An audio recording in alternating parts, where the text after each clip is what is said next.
सन 1917 की रूस की क्रांति पर एक विस्तृत निबंध देखते हैं। सन 1917 की रूस की क्रांति विश्व इतिहास की एक महत्वपूर्ण घटना है। यह क्रांति प्रथम विश्व युद्ध के समय ऐसी परिस्थितियों में हुई थी जब रूस की सेनाएं लगातार पराजित हो रही थीं, लेकिन फिर भी उसे रूस की मात्र सैन्य पराजय का परिणाम कहना सही नहीं होगा।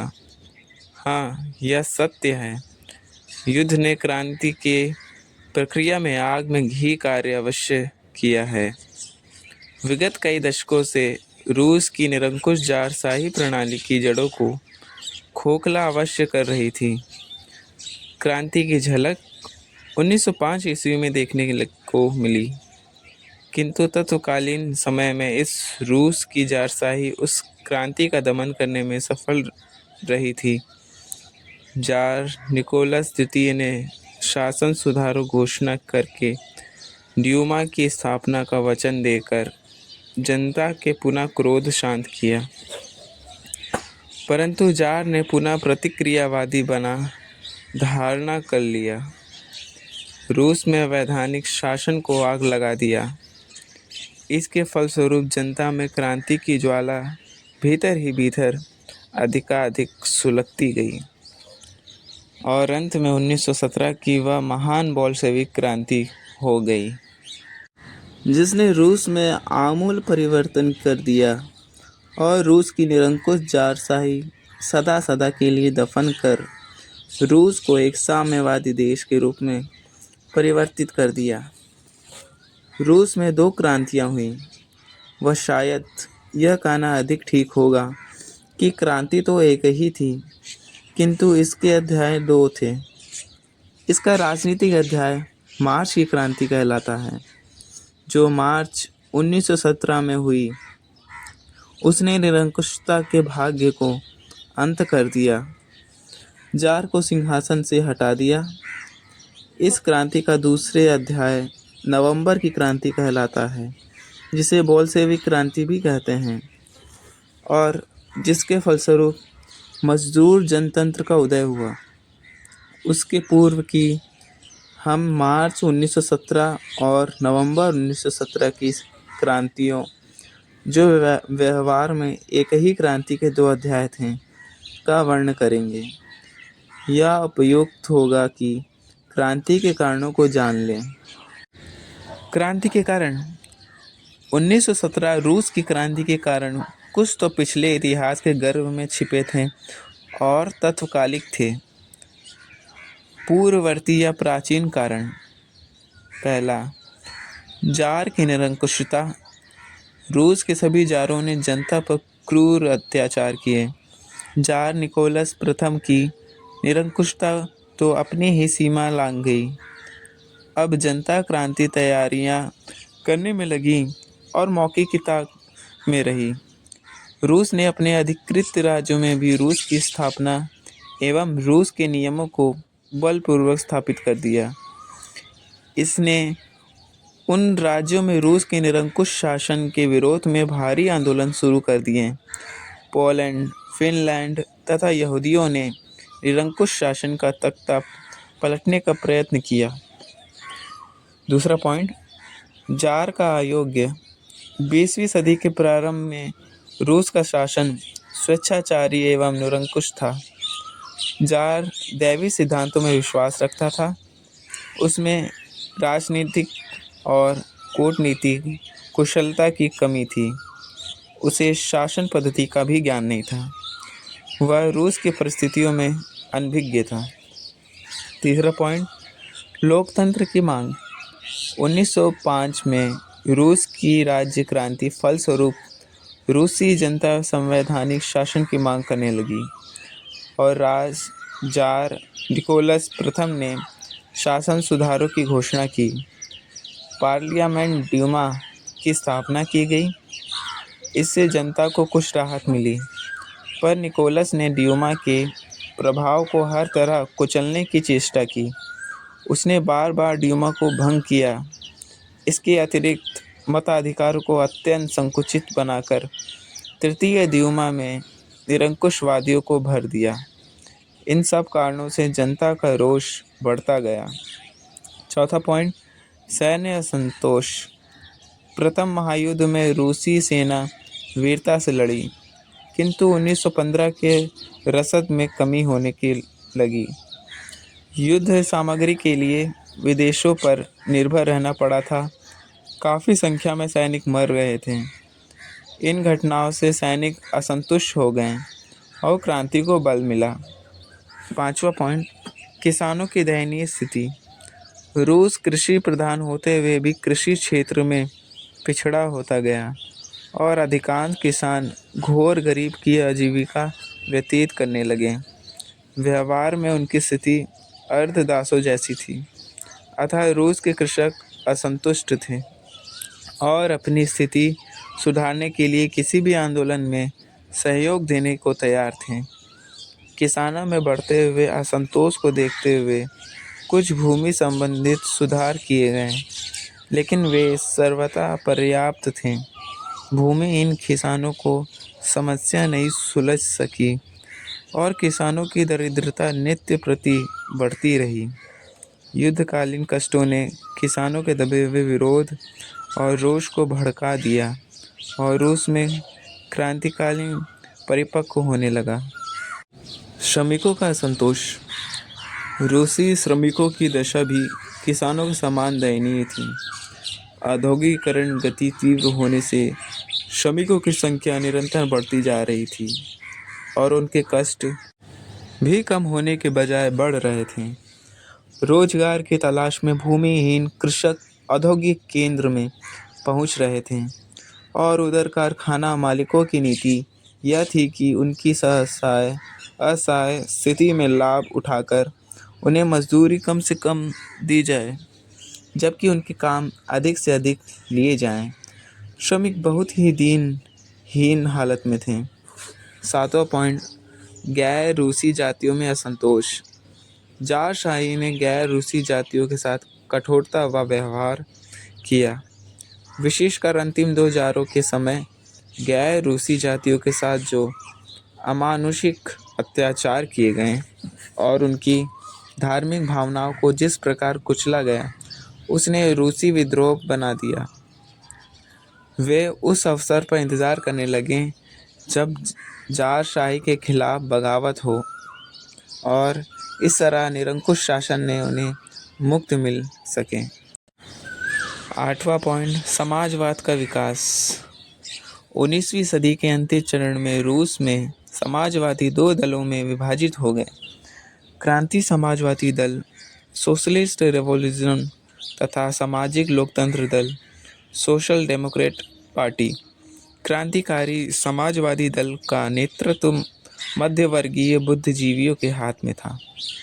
यह दल किसानों को संगठित करके देश में क्रांति लाने का पक्ष में था। अतः इसने आतंकवादी कार्यक्रम अपनाया और अनेक राजनीतिक अत्याचार की घोषणा की। सोशल डेमोक्रेटिक दल किसानों के दल पर सर्वहारा वर्ग को क्रांति की मुख्य चालक शक्ति मानता था। इसका उद्देश्य था कि ज़ारशाही और सामंतवादी व्यवस्था को समाप्त करके बुजुर्गवा जनतंत्र की स्थापना और तत्पश्चात सर्वहारा वर्ग का अधिनायक तत्व स्थापित करना। 1930 से यह दल 2 भागों में विभक्त हो गया। पहला बोल्शेविक और मंशेविक। बोल्शेविक, जिनका नेता लेनिन था, उग्रवादी थे और उनकी संख्या भी अधिक थी। मेनशेविक नरम दलीय और अल्पसंख्यक थे। बहरहाल में दोनों ही दल ज़ारशाही को समाप्त करने चाहते थे। अतः उन्होंने रूसी जनता को ज़ारों के विरुद्ध करने तथा शासन सुधार करने अपने हक के रूप में हासिल करने के लिए उकसाया। श्रमिकों और कृषकों को बढ़ते हुए असंतोष के फलस्वरूप रूस में क्रांतिकारी समाजवादी विचारों का तेजी से प्रचार हुआ और महायुद्ध काल में विस्फोट के लिए बारूद इकट्ठा हो गया। उसमें केवल चिंगारी लगाने की देरी रही। 9वां पॉइंट, क्रांतिकारी साहित्य की रचना। शास्त्रों क्रांति विचारों की क्रांति कहीं अधिक बल होती है। जिस तरह 1779 की फ्रांसीसी क्रांति के पहले फ्रांस में लेखक और दार्शनिकों ने मानसिक क्रांति हुई थी, उसी तरह रूस में टॉल्स्टॉय, तुर्गनेव, दोस्तोयेव्स्की, मैगजिम गोर्की आदि विद्वानों ने क्रांतिकारी साहित्य का निर्माण करके रूसी जनता के विचारों पर प्रभाव डाला। विशेषकर युवा वर्ग बड़ा प्रभावित हुआ और धीरे धीरे रूस में पश्चिमी यूरोपी की तरह सुधारों की मांग शुरू हो गई। जब जारों ने इस मांग को ठुकराया तो जनता असंतोष तीव्रता हो गया। कुछ ऐसे वर्ग का उदय भी हुआ जिन्होंने वर्तमान शासन पद्धति को बिल्कुल नष्ट करने तथा अराजकता की शरण लेने पर जोर दिया। 10वां, मध्यवर्गीय वर्ग के विचारों में बदलाव। उस समय शिक्षा का विकास हो गया था, लोगों के विचार निरंतर बदल रहे थे। पश्चिम भारत में लिखी पुस्तकों का रूसी भाषा में अनुवाद हुआ, इसमें मध्य वर्ग के लोग अत्यंत प्रभावित हुए। नवयुवकों को अपनी हीन दशा का ज्ञान हुआ, निरंकुश शासन की बुराइयां का उन्हें स्पष्ट ज्ञान होने लगा, अतः वे प्रजातंत्रीय शासन की मांग करने लगे। 11 पॉइंट, व्यावसायिक क्रांति का प्रभाव। यूरोप में औद्योगिक क्रांति हो चुकी थी, उसका प्रभाव रूस पर भी पड़ा था। चारों ओर कारखानों जाल से बिछ गया। रूस की ग्रामीण जनता शहरों में आकर बस गई। अब वह पहले से अधिक चतुर हो गए थे। लोगों ने अपनी संगठन बनाए। अन्य देशों के विचारों की सूचना में भी रूस में पहुंच रही थी। इस प्रकार रूसियों के संगठन की प्रबल भावना विकसित होने लगी। तत्कालीन कारण। युद्ध में पराजय। 1914 में प्रथम विश्व युद्ध होने के कारण रूस में क्रांति का जोश समाप्त होने लगा, लेकिन युद्ध में पराजय से क्रांति के शोले दोगुने जोर से भड़कने लगे।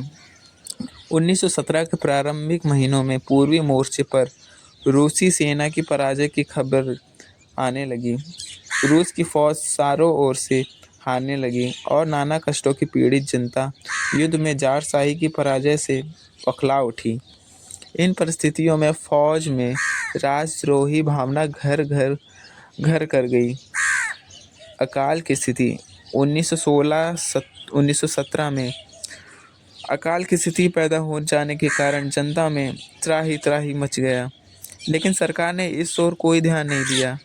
इसमें भी असंतोष फैला। सैनिकों का विनाश। युद्ध के मोर्चे पर भेजे गए सैनिकों के पास युद्ध सामग्री अभाव था, सो वे शत्रु के आगे ठहर नहीं सके। लगभग 20 लाख रूसी सैनिकों मारे गए, 50 लाख से अधिक घायल हुए। इस सैनिक विनाश के फलस्वरूप रूस में क्रांति स्पष्ट संकेत प्रकट होने लगे। रूसी फौज में भी असंतोष फैल गया, क्योंकि यह एक विचित्र स्थिति थी कि सैनिक तो युद्ध सामग्री खाद्यान्न के अभाव में बेमौत मारे गए, जारशाही वैभव और विलास की आनंद ले रही थी। इन परिस्थितियों में हड़ताल और दंगों की विलासिता शुरू हो गई। सैनिक भी फौज भागने लगे। वे असंतुष्ट किसानों और श्रमिकों के साथ हो गए। क्रांति सामने दिखने लगी। 1917 की रूसी क्रांति महत्व एवं परिणाम। 1917 की रूसी क्रांति आधुनिक यूरोप के इतिहास की एक युगांतकारी घटना मानी जाती है। इसके फलस्वरूप विश्व में पहली बार मार्क्सवादी सिद्धांतों पर आधारित सरकार बनी, जिसने रूस की राजनीतिक, सामाजिक, धार्मिक एवं आर्थिक व्यवस्था में क्रांतिकारी परिवर्तन किए। इस क्रांति का केवल रूस पर ही नहीं अपितु विश्व के अधिकांश देशों पर भी क्रांतिकारी प्रभाव पड़ा। 1917 की रूस की क्रांति के निम्नलिखित परिणाम में। पहला, जारशाही का अंत। 1917 की रूस की क्रांति के परिणाम स्वरूप रूस में जारशाही अंत हुआ। 1918 में जार तथा उसके परिवार के सदस्यों का वध कर दिया गया। इस प्रकार रूस ने 300 वर्ष से चले आ रहे रोमानोव वंश के शासन की समाप्ति हुई। जारशाही निरंकुश शासन के रूसियों को मुक्ति प्राप्त हुई। दूसरा, पूंजीवादी व्यवस्था का अंत। 1917 की क्रांति के परिणाम स्वरूप रूस में पूंजीवादी व्यवस्था समाप्त हो गई। प्रमुख उद्योग कर दिया गया। जमींदारों की जमीनें छीनकर उन्हें किसानों में बांट दिया गया। देश के उत्पाद तथा वितरण समस्त साधनों पर सरकार नियंत्रण स्थापित हो गया। निजी लाभ की भावना समाप्त कर दी गई। तीसरा, जमींदारों तथा सामंतों के अत्याचार से किसान को मुक्ति। 1917 की रूस की क्रांति जमींदारों पूंजीवादी उन्मूल कर दिया। अब किसान तथा मजदूर को जमींदारी कुलीनवादी आदि अत्याचारों से मुक्ति मिली। उस क्रांति के बाद अनेक असुविधाएं प्राप्त हुई। उनकी दशा महत्वपूर्ण सुधार हुए। चौथा, सर्वहारा वर्ग की सरकार स्थापना। 1917 की क्रांति के फलस्वरूप रूस में बुर्जुआ शासन की समाप्ति हुई तथा सर्वहारा वर्ग की स्थापना हुई। इस क्रांति के फलस्वरूप विश्व में पहली बार मार्क्सवादी सिद्धांत पर आधारित सर्वहारा वर्ग की सरकार बनी, जिसने रूस की सामाजिक, आर्थिक एवं राजनीतिक व्यवस्था में क्रांतिकारी परिवर्तन दिया। पांचवा पॉइंट, रूस पर प्रभाव। 1917 की रूसी क्रांति फलस्वरूप रूस में सामाजिक, धार्मिक एवं आर्थिक क्षेत्रों में महत्वपूर्ण परिवर्तन हुए। कृषि, उद्योग, व्यापार अत्यधिक उन्नति हुई। शिक्षा के क्षेत्र में बहुत उन्नति हुई। उच्च शिक्षा का प्रसार हुआ। 1941 की रूस की क्रांति 90% जनता पर साक्षर हो गई थी। उसकी सैन्य शक्ति में भी अधिक वृद्धि हुई। छठा, गृह युद्ध। रूसी की क्रांति के फलस्वरूप देश को भीषण गृह युद्ध भी सामना करना पड़ा। 1917 बोल्शेविक तथा मुन्शेविक के बीच गृह युद्ध छिड़ गया। कुछ पूंजीवादी देश ने भी क्रांति विरोध तत्व का भी साथ दिया। इस युद्ध में धन जन भीषणहीन हुई तथा लाखों रूसियों की मौत मुंह में जाना पड़ा। अंत में इसी गृह युद्ध बोल्शेविक दल की विजय हुई। रूस में उसकी स्थिति अत्यंत सुदृढ़ हो गई। सातवां पॉइंट, अधिनायकवाद का उदय। सभी रूसी क्रांति फलस्वरूप यूरोप के अनेक देशों में अधिनायकवाद का उदय हुआ। जर्मनी में नाजीवाद तथा इटली में फासिस्टवाद का उदय हुआ। जर्मनी में हिटलर ने तथा इटली में मुसोलिनी ने अपना अधिनायक तंत्र स्थापित किया। गुटबंदी को प्रोत्साहन। 1917 की बोल्शेविक क्रांति के परिणाम स्वरूप विश्व में पूंजीवाद तथा साम्यवाद गुटों की स्थापना हुई। साम्यवाद गुटों नेता सोवियत रूस तथा पूंजीवाद गुट नेता अमेरिका था।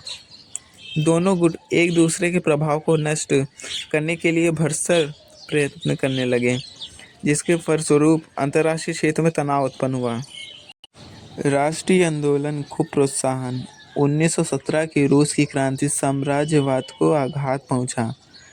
रूस की क्रांति के नेताओं ने साम्राज्यवाद का घोर विरोध किया और स्वतंत्र प्राप्ति के लिए संघर्ष करने वाले राष्ट्रीय आंदोलन का समर्थन किया।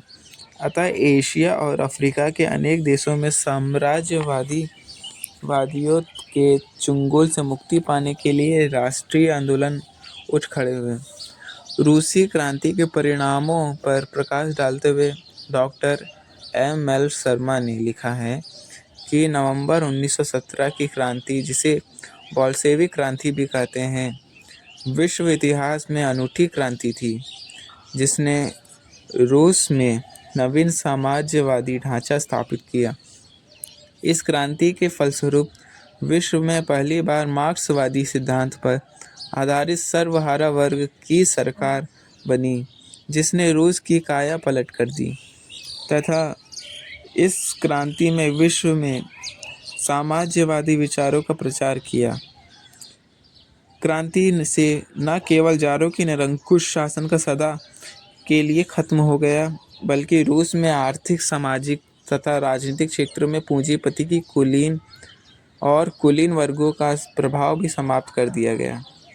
समग्र विश्व में रूस की पहली देश था जहां सर्वसाधारण किसान और मजदूरों की शासन सत्ता स्थापित कर दिया गया। यह थी रूस की क्रांति और उसके प्रमुख कारण।